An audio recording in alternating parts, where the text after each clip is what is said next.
It's Steve Masters with GotGame. We're behind the scenes at E3. Bethesda has a beautiful setup here. Yeah, it's amazing, isn't it? I love it. It's great. And a lot of people are really excited about Elder Scrolls Online. Sure. The Elder Scrolls, fan base has just grown exponentially over the years. It's huge. I don't have to tell you how huge it is. You're working on it. Yes. So tell us, what can fans expect when this thing actually goes live pretty soon? It's pretty much Elder Scrolls, the things that you're familiar with, from Morrowind, Oblivion, Skyrim, all the way back to Daggerfall. It's just that online with friends. So if you were playing as your character in Daggerfall and I'm playing with mine, we can play together. Tell us about the actual space in the worlds that we'll be able to explore. There's 3 alliances. One is Aldmeri Dominion. They kind of occupy the area in the south.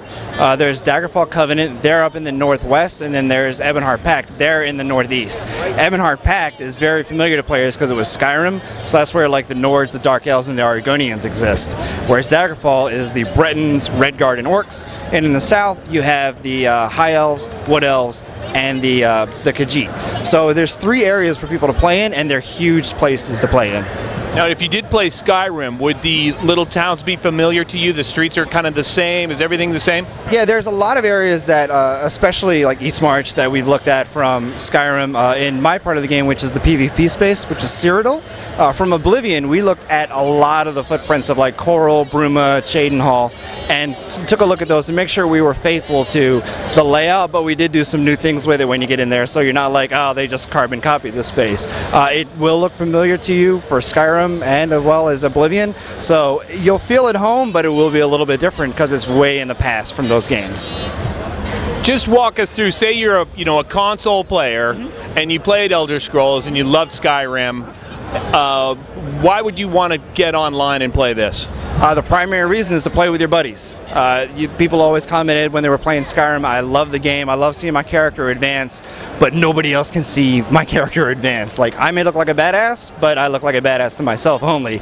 So being able to play with your buddies is a huge thing where you can actually say, hey, look at the gear that I've earned, or hey, look at this cool axe that I found. And being able to play with your friends and interact. Like, there's certain bosses where, you may have had a hard time doing by yourself. Now you can say, hey, come and help me, I'll play it, and we can both take out this monster together. So it's awesome to be able to play with your friends.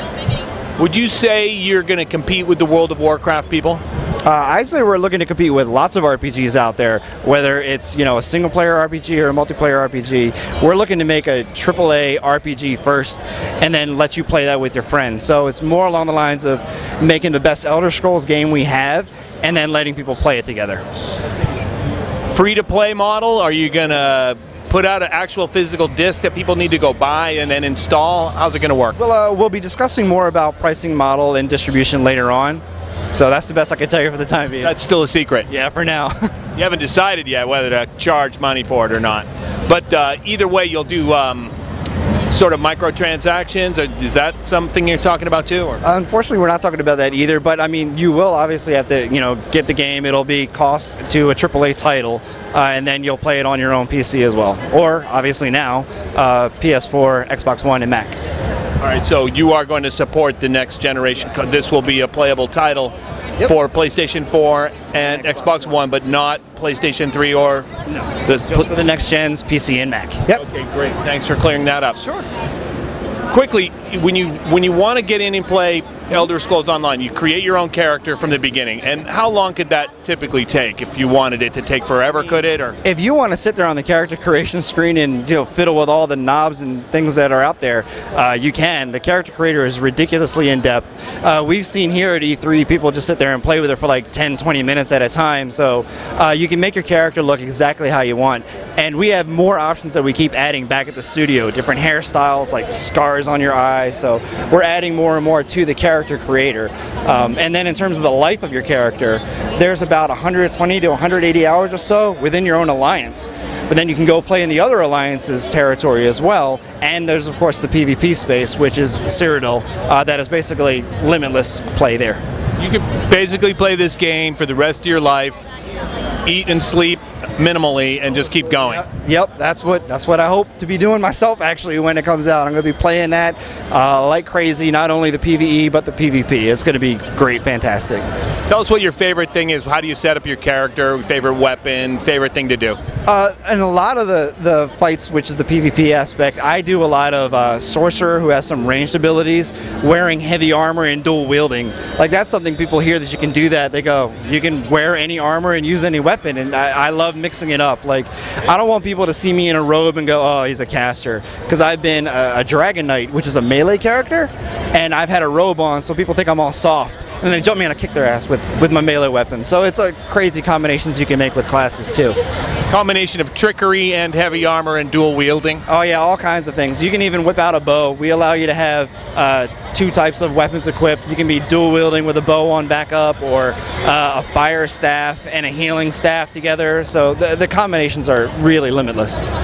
Right now the beta signups are taking place, correct? That's right. We're actually in beta. Go ahead. Sorry, we're actually in closed beta now. We've had people playing the beta, playing through the Daggerfall Covenant, like everybody here at E3 for a while now. How many people total are allowed to get in right now and play? I can't tell you that specifically, but it's definitely, you know, not just only here we only have like 30 stations, but it's a lot more than that are playing right now.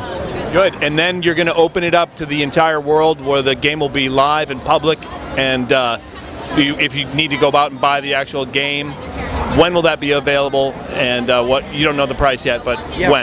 Pricing, we're still, like I said, waiting to give that out, but it's looking for spring 2014 is when it's going to be available for all platforms. All right, so we got to wait till next year, but thank you so much for spending time with us. No problem. It's great that you guys got to see it, and hope you guys see you online.